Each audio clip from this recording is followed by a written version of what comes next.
Bonjour à tous, bienvenue dans ce premier épisode de la saison 2 du Canap by Excelsior. On est hyper content en tout cas de redémarrer cette nouvelle saison. Nouveaux décors, nouveaux invités. Aujourd'hui, j'ai le plaisir d'être avec Vincent Trastour et Jordan Poirier de Flamingo Filters. Les gars, comment ça va? Ça va très bien. Ça va très bien, Ça va super. impeccable. Ok, top, merci. Rentrée sportive, mais ça va. Rentrée sportive? Ouais. Ok, vous allez nous raconter. Vous allez nous raconter. Aujourd'hui, on va parler essentiellement d'AR, de VR. On va essayer de décrypter un petit peu tout ça. Vous allez nous raconter aussi un petit peu ce que vous faites à travers Flamingo Filters, notamment la création de jeux, de parcours, etc. Immersifs grâce à l'AR et la VR. Donc, ça nous fait hyper plaisir de vous recevoir. On démarre Tout pareil. par le CV de l'invité. Alors Très là, bien. vous êtes deux. Donc, les gars, Le CV des invités. le CV des invités. Vous avez 2 minutes top chrono pour me pitcher votre profil.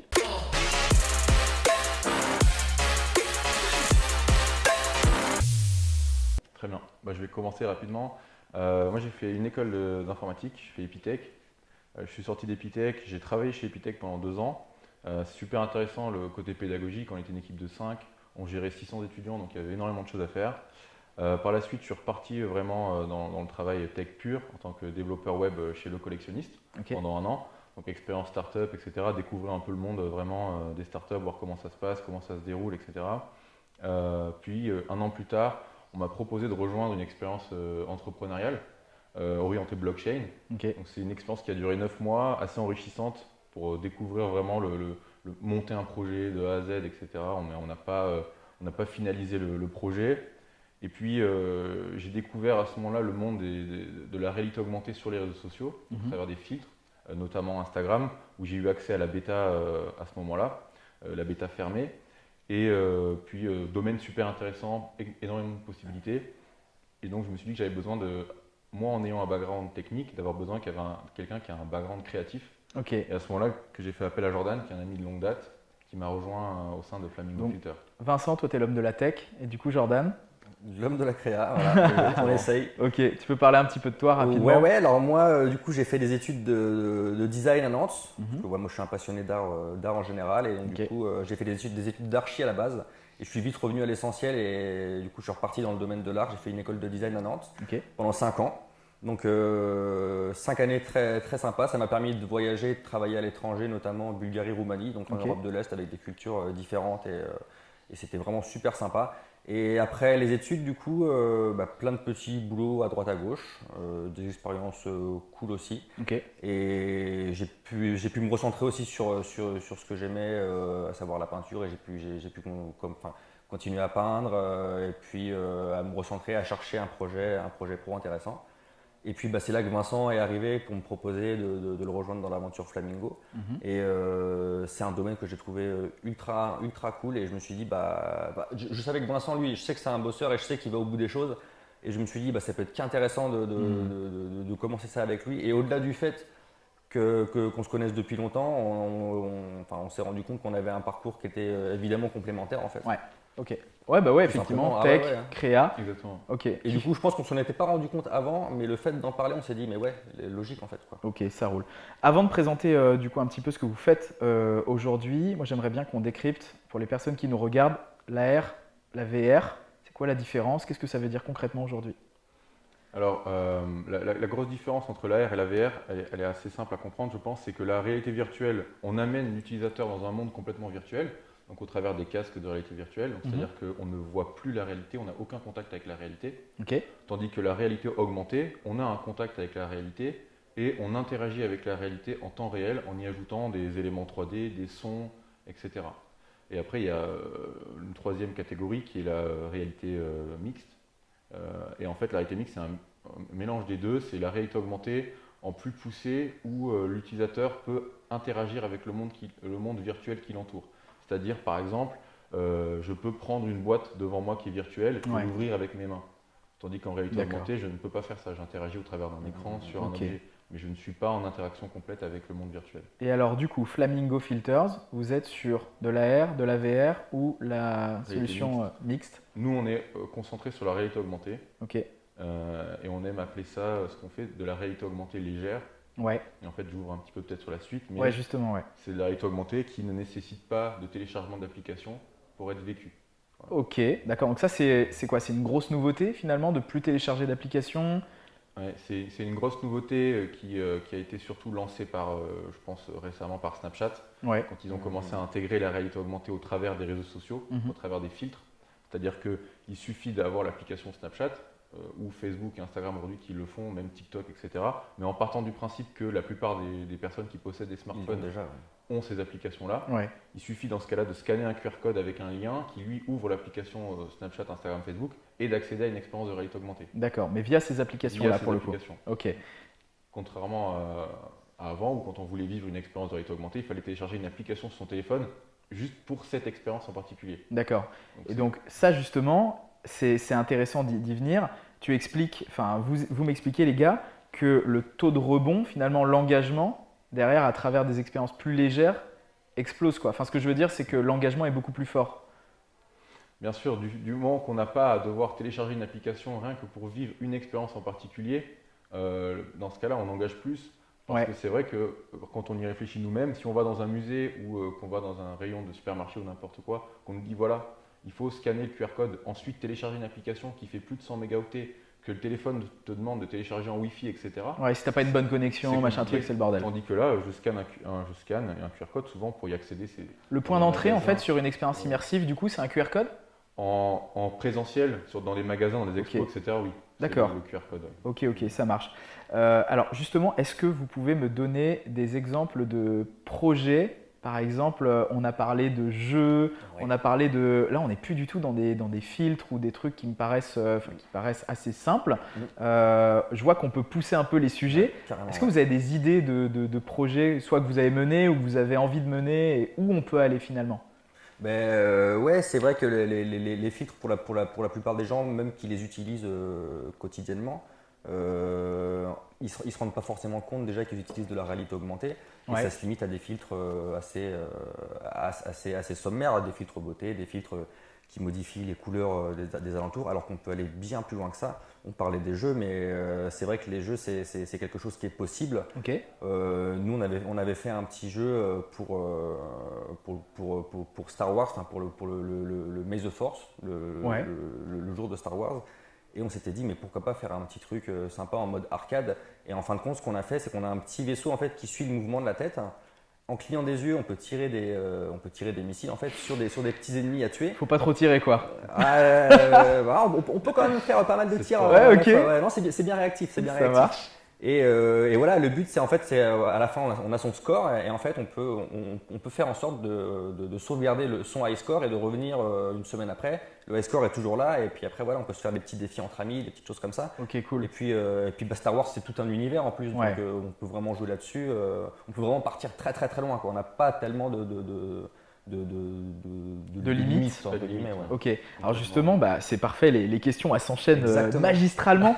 C'est quoi les limites finalement sur le sujet de l'AR ou de la VR? Est-ce que c'est des limites techniques? Est-ce que c'est des limites, je sais pas, d'ordre créa, des limites en termes de compétences à avoir? Enfin, comment ça se passe? En termes des limites, il y en a. Ça reste très, très léger comme limite, hein, mais une des plus grosses limites qu'on peut avoir, c'est une limite de poids de projet. Ouais. Parce qu'on est limité sur Instagram, par exemple, à 4 mégaoctets de poids. 4 mégas, je sais pas, je me rends pas compte. C'est pas énorme.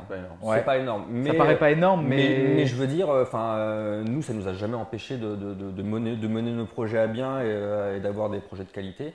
Donc c'est une limite sans vraiment en être une, parce qu'en plus, tout va s'améliorer, tout va évoluer. Et cette limite-là, peut-être qu'on ne l'aura plus d'ici quelques années, quelques mois, peut-être même moins. Et après, je vais laisser Vincent parler peut-être d'une autre limite qu'on peut avoir, c'est plus celle techniquement du code, parce qu'on peut faire des filtres sans coder, sans développer. Et après, si on va aller plus loin, comme pour l'exemple de Star Wars, il y a quand même une certaine… Par expérience, ça fait 1 an et demi qu'on crée des filtres, par exemple, sur les réseaux sociaux et aussi sur le web AR. Les limites, pour les atteindre, il faut vraiment pousser. C'est-à-dire que c'est vrai que quand on débute dans le milieu, 4 mégaoctets, c'est vrai que c'est une limite qui arrive très vite. Par exemple, si je modélise une tasse, je peux très bien faire une tasse qui pèse 200 MO, quoi. Ok, ça voilà. dépend peut-être de Le nombre de la. triangles dans Ouais, la voilà, c'est ça, de la 3D, etc. netteté, du Voilà, poids c'est ça, du exactement. fichier. Ouais, ok.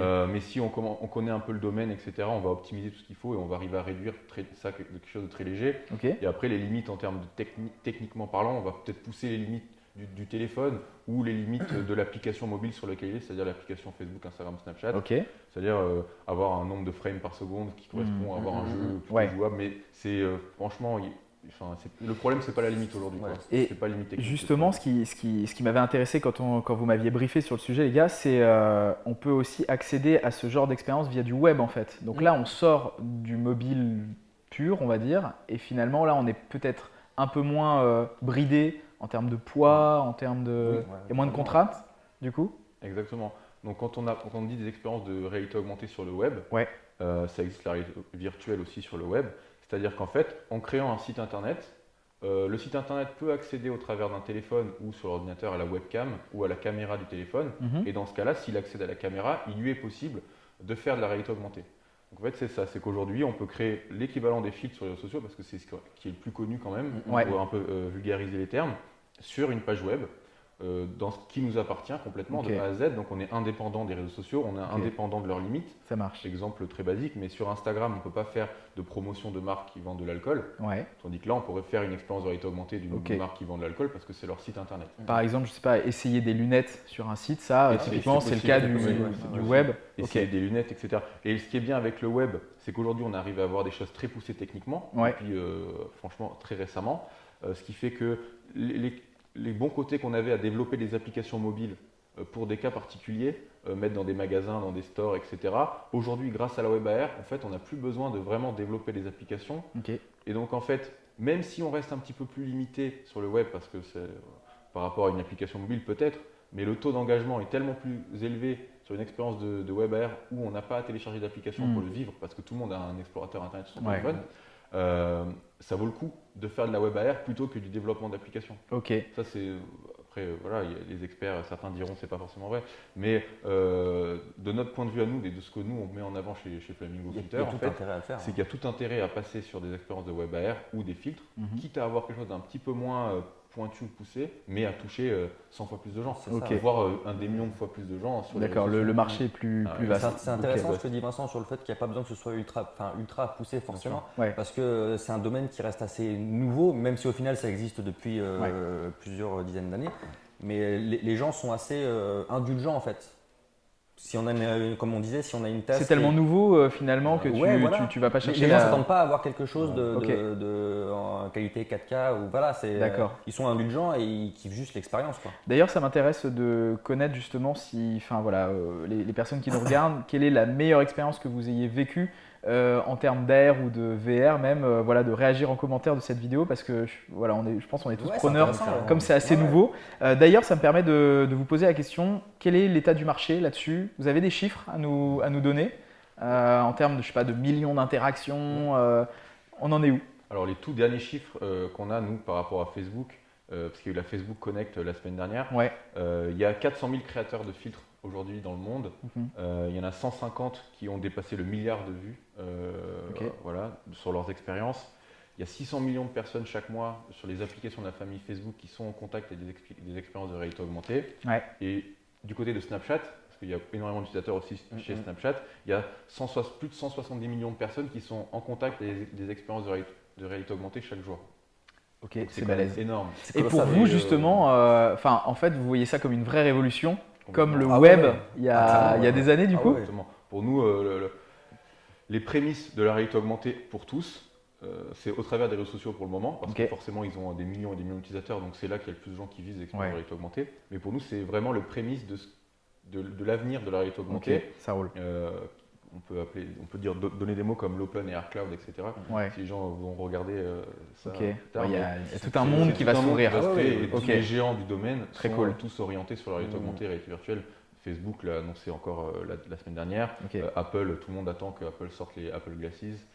Il y a les Nreal Light qui sont sortis Ouais, tu as tout un écosystème Corée, aussi IoT qui va sortir voilà. en parallèle.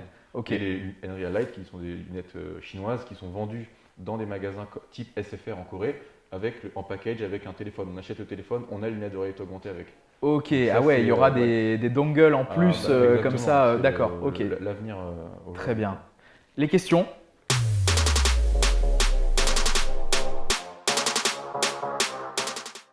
Première question. Quel est le truc le plus con que vous ayez entendu dans la tech ou dans votre métier en général? Je pense Ouais, que- je pense qu'on a à peu près la même réponse. Je pense Ouais. que c'est au niveau de nous, de la création de filtres, hein, c'est que c'est facile et que ça prend pas beaucoup de temps, quoi. Ah ouais, ouais. Ok. Alors que Un client qui vient vous voir en disant bah, tu me fais ça en 24 heures. je sais Voilà, pas. exactement. Ok. C'est rapidos. c'est pas une question con entre guillemets, c'est que quand on Ouais, sait pas, on mais sait Ouais, pas. bah oui, oui, on voilà, est c'est d'accord. sûr. Et, Mais C'est le domaine qui fait qu'on De sait toute pas façon, forcément. je pense mais- que dans la tech, c'est un petit peu le truc qui revient souvent de tous les Ok. développeurs, Ouais, ouais. mais dans tous les domaines d'activité, c'est quand les gens connaissent pas, ils disent ah mais ça c'est facile, ouais, c'est exactement. rapide, Ok. ah mais ça c'est une demi-journée. Ok. Ouais, mais Je voilà. vois. Par rapport à votre parcours et par rapport au début de Flamingo, est-ce que vous auriez un conseil à donner aux personnes qui se lancent ou voilà, qui vous regardent? Bah, moi, je dirais que. Enfin, de toute façon, rien n'est simple. De toute façon, si c'était simple, ce serait bien Ouais. plus facile. Donc, Ouais. enfin, voilà, faut y croire, faut y aller, faut foncer, quoi. Faut Et- foncer. et il y aura toujours des problèmes, de toute façon. Hein, il y aura toujours des moments compliqués, mais. Il faut bien s'entourer. Ouais, il faut pas lâcher le truc et bien être entouré. Ouais. Il faut bien s'entourer Ouais. et avoir des gens en qui on a confiance, c'est le plus important. Ok. Après le reste, la capacité de la personne, est-ce que c'est le meilleur tech dans son domaine, est-ce que c'est le meilleur créateur dans son Ouais. domaine, est-ce que c'est le meilleur business guy Faut dans arrêter de son se domaine. poser trop de Ouais, questions Faut en arrêter de fait. se poser Quand trop on de veut y questions. arriver, Ok. on y arrive. Mais de par toute contre, il façon. faut être sûr qu'il y a un fit. S'il n'y a pas de fit, ça sert à rien. Ça On va roule. dans le mur. Faut créer le fit. La pire situation que vous ayez rencontrée ou eu à affronter, je sais pas, ou un exemple de situation compliquée. Ça peut être pro, enfin ouais, idéalement pro quand même, c'est mieux. Idéalement pro. Moi, c'était pro, mais c'était plus à l'école, moi. Ouais, ok. J'étais parti en stage en Italie. Ouais, Et du coup, j'avais loué un appart à l'avance. ok. Et donc, je suis arrivé là-bas et j'étais tout content. Je vais pour voir l'appart, quoi. Et l'appart n'existait pas. Et je me suis retrouvé sans rien. D'accord. Donc, Comment t'as réagi? Merde. Pas très bien, ouais. Je me suis dit, qu'est-ce que je vais faire, quoi. Ok. Et bon, bah voilà, on a trouvé des solutions, mais c'était compliqué, quoi. Hmm. Donc, j'ai habité chez mes patrons pendant 2 semaines. J'ai dormi sur le canapé, c'était cool. Ok, mais voilà, t'as trouvé des solutions. Ouais, on et- s'est débrouillé, ouais. Ok. Toi, Vincent? Et moi, il n'y a pas si longtemps que ça, j'ai été invité à un dîner, un event organisé par le 109 Network Ouais. au Ritz cette semaine, et je devais présenter un filtre et je devais présenter sur tablette. Et le problème, en fait, c'est que je me suis rendu compte 2 heures avant d'y aller que ce filtre ne marchait pas sur tablette. Et donc c'est une grosse erreur de ma part. Et donc j'étais voilà, dans la galère. En fait, ce que j'ai fait, c'est que j'ai pris un écran d'ordinateur. J'ai scotché l'écran d'ordinateur en format pays portrait parce que celui-là Énorme. ne se tournait pas en format portrait. Derrière, j'ai découpé avec du scotch un petit promontoire Ok, pour le téléphone ok. derrière. Et voilà. T'as fait du bricolage, Du quoi. système Du D. bricolage, système D, Mais et c'est ça- aussi ça ça un peu marche, l'entrepreneuriat pour Voilà, le coup. exactement. C'est Et ça a fonctionné. Mais bon, voilà, c'est pas ouf. Du coup, t'étais au Ritz. Question culinaire. Votre plat préféré? Moi, sûrement les pizzas. Ah ouais. Pizza? Ouais, pizza, c'est sûr. Ah, moi, je dirais bien bœuf bourguignon, mais plus Pas la parce que- hawaïenne, hein, par contre, pour la pizza, Ouais, s'il te plaît. Ouais. une Ouais, vraie on évite reine, l'ananas. non, non. La reine Et classique. toi, Moi, Jordan? je dirais bœuf bourguignon, mais plus parce que j'aime bien le vin. Ouais. Ok, très cool, très cool. On arrive à la fin de cette interview. Le mot de la fin. Tester les expériences de réalité augmentée. Aujourd'hui et maintenant, Ok. il faut tester, que ce soit sur les réseaux sociaux, sur le web. Il faut que vous vous rendiez compte de ce qui est possible de faire. Parce Ok. que demain, on va être en contact avec ces expériences. Ça Au roule. travers des lunettes, au travers des wearables de manière On a hâte de découvrir Ouais, ça. ouais. En tout cas, Vincent, Jordan, merci beaucoup de vous Eh être bah, prêtés au merci à vous, jeu. c'était Ça vraiment fait vraiment top. Ouais, ouais. hyper plaisir de vous recevoir. Super. N'hésitez pas en tout cas à réagir sur nos différents réseaux, publier, commenter, repartager, voilà, sur Instagram, LinkedIn, Twitter et tout ce qui va bien. On vous dit à très bientôt les amis et on espère que ce premier épisode de la saison 2 vous a plu. Ciao.